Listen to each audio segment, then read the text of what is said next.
Welcome back to My Life on a GLP1. I'm your host, Scott Johnson, and today we're diving into something every person starting these medications asks about: the side effects. We are not just talking about what the side effects are, though. We're diving into what the side effects are, telling you, and well, we'll even take a stab at finding out when they might stop. As always, I am joined by my favorite co-host, Sarah. How was your Thanksgiving holiday? Hi everyone, it was good and so excited my sister Natalie filled in for your Thanksgiving special episode. I think she did pretty good, and yeah, we are talking dreaded side effects today. They definitely speak to us. It's like your body suddenly starts speaking a completely different language, and you're just trying to figure out the translation. So, story time. At the beginning, I thought starting GLP1 medication would look like those transformation montages in movies. You know the ones. Perfect lighting, someone joyfully eating a salad like they have discovered the meaning of life, maybe a slow jog set to inspirational music while the sun rises. Instead, I spent most of my first month in sweatpants, negotiating with my stomach like it was a difficult roommate and developing an intimate relationship with my couch. But here is what changed everything. I stopped seeing these experiences as problems. I started recognizing them as communication. My body was not failing me. It was talking to me, loudly, with the subtlety of a car alarm at dawn. Once I made that mental shift, the entire experience transformed. So let's dive into a few side effects and find out what they are telling us. First up, nausea. It's real, but here's what I learned. The nausea isn't just a side effect. It's your body forcing you to slow down and pay attention to eating in a way you probably haven't in years. I had been eating on autopilot my entire life. My body needed me to pay attention, and honestly, that was fair. Plus, those hiccups were overwhelming. Right, it's like having a very mean personal trainer inside your stomach.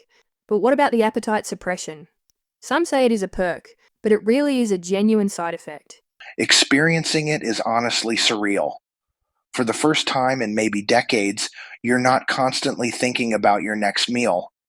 It's like someone turned down the volume on that constant food chatter in your brain. Oh my god, yes.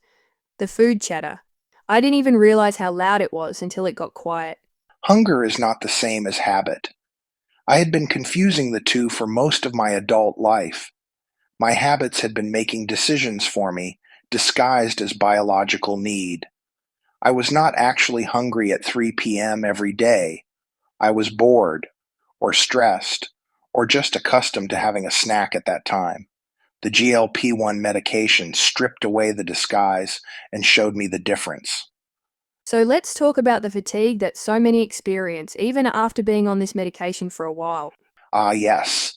At the beginning, I felt like I was moving through molasses, but my doctor gave me a reframe that changed everything. He said, "Fatigue is not failure, it is a renovation." I learned that my body was working hard behind the scenes and that work required energy.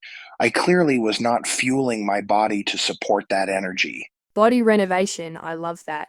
It makes you feel like you're upgrading instead of just surviving side effects. Now let's talk digestive changes. Your gut is going to have opinions about this medication, and those opinions might be vocal. The key is patience and understanding that you're renegotiating your relationship with your entire digestive system. Some days you get constipation, other days you get the complete opposite. Vocal is such a diplomatic way to put it, Scott. My digestive system has made noises I didn't even know it could. The lesson here is that your new metabolism requires new habits. You cannot expect your body to function the same way when you have fundamentally changed how it processes food. But here's something interesting: the taste changes. Processed foods you used to crave might taste overly sweet or just off. Meanwhile, that salad you've been forcing yourself to eat, it might actually start tasting amazing. Before GLP1, my brain was like, give me sugar, preferably in dramatic quantities. And after GLP1, it was like, wait, Strawberries actually taste like this? When did fruit become interesting? Why am I craving vegetables without being forced? GLP-1 medications can affect taste receptors and food preferences. More than that, they were removing the intense cravings that had been drowning out subtler flavors. It is a funny lesson, but when you are not desperately craving sugar, you can actually taste other things. The bigger picture, my body wanted healthy foods when given the chance to speak clearly. The medication just turned down the noise enough for me to hear. Let's talk timeline. Weeks 1 and 2 are the most intense. You're feeling all the effects. Weeks 3 and 4, you start noticing improvement. The nausea becomes manageable. Fatigue lifts. And that's when you start to feel human again. By weeks 5 through 8, most people find that the side effects have largely resolved. You're still getting the appetite regulation and the benefits, but your body has adapted to the medication. So what are your best tips for managing those early weeks? First, smaller meals are your friend. Think appetizer portions. Stay hydrated, sipping throughout the day. And here's a game changer. Eat your protein first. It helps with satiety and reduces nausea. Those are all really practical. But I think the biggest shift for me was mental learning to view these side effects not as problems to fight, but as communication from my body. That's such an important reframe. Your body is saying, we're doing something different now. Pay attention.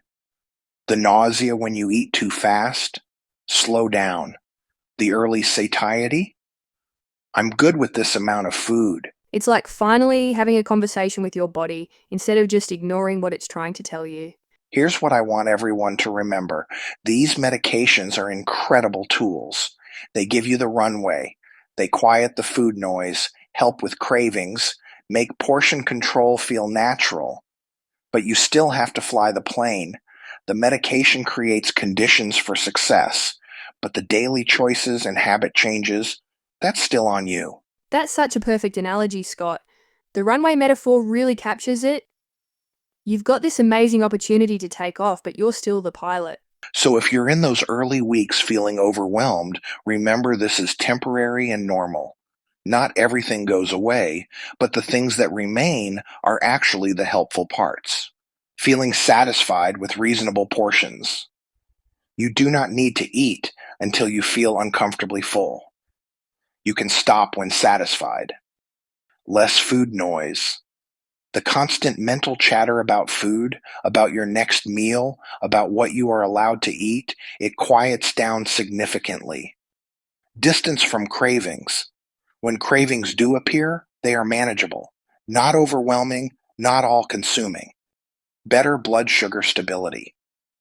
If you have diabetes or prediabetes, your glucose levels stabilize in ways that affect your entire day. These are not side effects. These are the benefits. This is exactly why people stay on GLP-1 medications long term. And remember, you're not alone in this. So many of us have walked this path. The greatest victory in my GLP-1 journey was not about clothing sizes or numbers on a scale. It was about hearing myself again. For years, I thought I was weak. I thought I lacked willpower. I thought something was fundamentally wrong with me because I struggled with food in ways other people seemed not to. The truth is, we are not weak. For me, I was overwhelmed.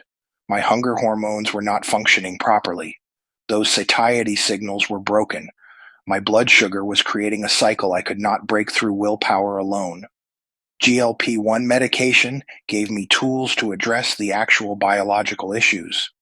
Not character flaws, not moral failures, biology. Powerful realizations for us all, Scott. Thank you for sharing your experiences, and thank you to all of you listening. We appreciate you tuning in for each episode. I hope you will show us some love with giving the podcast a 5-star review or even visiting Scott's website for more tips and tricks at mylifeonglp1.com. As we bring today's show to a wrap, what final advice do you have to share with us, Scott? When you stop seeing side effects as punishment and start viewing them as progress signals, something powerful happens. You gain partnership with your body. Your body is not betraying you. It is adapting. Your body is learning. It is working hard to find a new balance. Give it time, give it support, give it patience, give yourself a little empathy. Thanks for joining me today, Sarah, and thanks for listening. Until next time, I'm Scott Johnson reminding you that every side effect is just your body learning a new way to be healthy. Be sure to listen, learn, and always love your journey.